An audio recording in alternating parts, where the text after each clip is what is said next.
Hi everybody, it's Honest John again, and I'm so glad to be talking with you because for the couple of days that I was in Iwakuni, for some reason or another, my computer was incompatible with the wireless, with the Wi-Fi setup that they had there, so I was offline for that few days. And a lot of stuff has been going on that I wanted to talk about aside from putting up the travel videos. And so I guess with this one, let's talk about the election. Now, Jeb Bush dropped out. Now, there was a time when he was the prohibitive favorite. The Bush family name, a network of donors. I mean, he raised $100 million in no time at all and could have raised a lot more. Spent the most money on ads and all that, and yet never made a dent on the Republican base. They weren't the least bit interested in him. And after a while, he began to look more and more pathetic. Now, so why is that? It's not just the, this wave of anger that has gripped the Republican Party. It's not just that.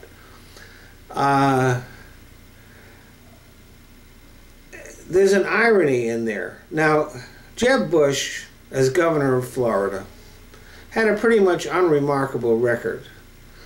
The two things that he's best known for there are for intervening in the Terri Schiavo case, which was a dispute between the parents of a woman and her husband. This woman her brain had been turned into mush. She was pretty much brain dead. And they were fighting it out in the courts, and Bush jumped in and said, no, neither the family or the husband is going to have the right to decide what happens to this person. It's going to be me. Well, the courts told him to fuck off. And the other thing that he did was he managed to fuck up an election. And that got his brother George into the White House.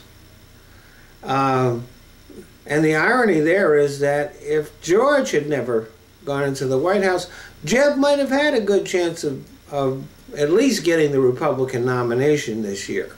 See, W,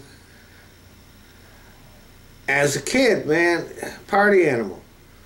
His family was scared to death that he was going to do something to tarnish the family name.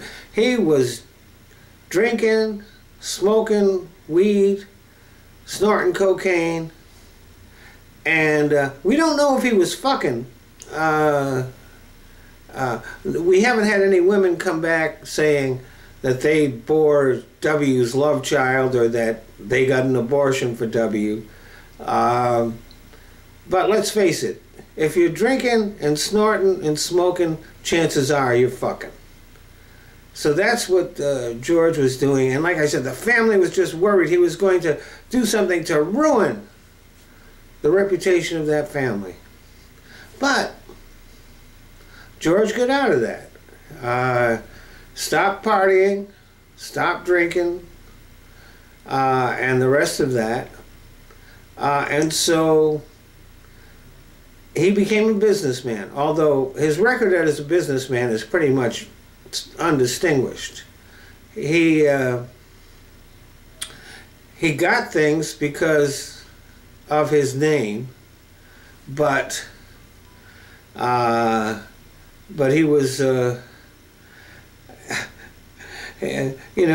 like, for example, he became part owner of a football team, not because he knew anything about football or the business operation, but just because of the family name.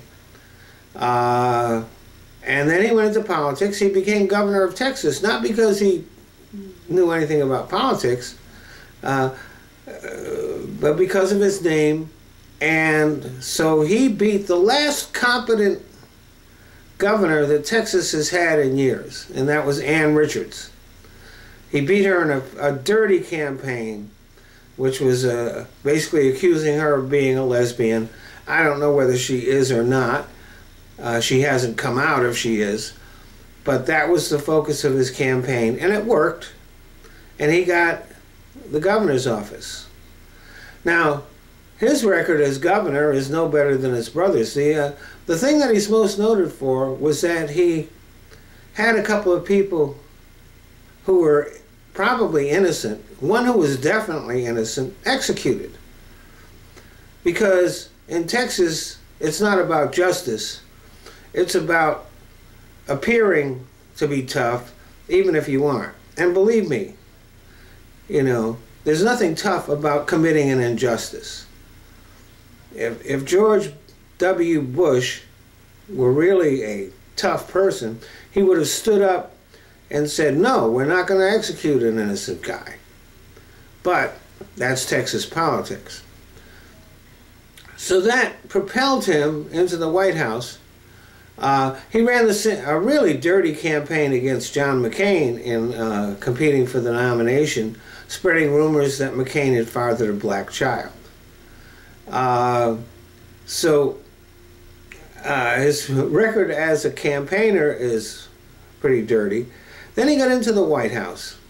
And as anybody who is not an idiot knows, he was the worst president in history. And that's why Jeb Bush had no chance of becoming president, because George W. Bush accomplished what all those years of drinking and smoking and snorting couldn't. He permanently tarnished the Bush family name. Thanks for listening.